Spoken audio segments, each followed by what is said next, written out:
नमस्कार मंडळी, आम्ही याच्या डिशमध्ये आज आपण पाहणार आहोत दलिया खीर। त्यासाठी मी इथे एक छोटी अर्धी वाटी दलिया घेतलेला आहे। हा म्हणजे ब्रोकन व्हीट असतात ते मी साधारण 15 ते 20 मिनिटे इथे भिजत ठेवणार आहे। तोपर्यंत आपण ड्रायफ्रूटची पावडर करून घेऊ। बदाम, काजू, अक्रोड, वेलची आणि थोडीशी बडीशेप घालायची। बडीशेपामुळे ह्याला खूप सुंदर टेस्ट येते। तर आपण इथे आता छान त्याची पावडर करून घ्यायची आहे। जर आपण मिक्सरला काढली तरी चालते।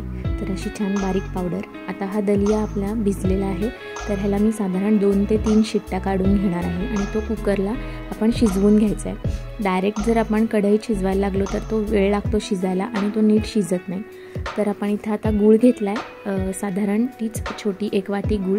आता इथे शिजलेला दलिया आहे, ड्रायफ्रूट पावडर आणि साधारण अर्धा ते पाऊण कप दूध। तर मी एका कढईत तूप आता गरम करायला ठेवते। त्याच्यामध्ये आपण ड्रायफ्रूट पावडर पहिल्यांदा छान भाजून घ्यायची आहे तुपावरती। एकदम खरपूस अशी भाजल्यानंतर आपण त्याच्यात शिजलेला दलिया थोडासा एकजीव करायचा आहे आणि तो आपण त्याच्यात ॲड करायचा आहे।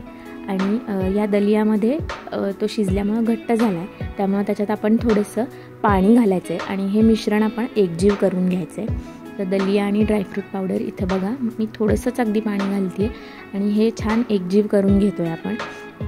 आणि त्यानंतर मग आपण साधारण अर्धा ते पाऊण कप दूध घालायचं आहे। बाळ जर लहान असेल, तुम्हाला थोडी पातळ खीर हवी असेल तर तुम्ही जास्त दूध ॲड करू शकता। जर घट्ट हवी असेल तर थोडं कमी दूध ॲड करायचं आहे, कारण आपल्याला जास्त हे आटवायचं नाही आहे आता, कारण ऑलरेडी आपला दलिया शिजला आहे। तर हे छान अशी उकळी येईपर्यंत मी दूध हे केलेलं आहे। आणि आता ह्याच्यात मी गूळ ॲड करते। तर गूळ घातल्यानंतर आपण हा जास्त शिजवायचा नाही आहे, कारण त्याच्यामुळे दूध आणि गुळामुळे हे मिश्रण फाटण्याची शक्यता असते। त्यामुळे गूळ घालून थोडंसं अगदी एक मिनिटभर आपण हलवायचं आहे, जेणेकरून आपला गूळ विरघळू द्यायचा आहे आणि त्यानंतर लगेच गॅस बंद करून आपण हे झाकण लावून ठेवून द्यायचं आहे। तर इथे आता गूळ बघा मी विरघळला आहे, गॅस पण बंद केला आहे आता मी, आणि छान ह्याला मस्त गुळाचा रंग आला आहे आणि वास पण खूप छान येतोय। तर अशी आपली दलियाची खीर तयार झालेली आहे।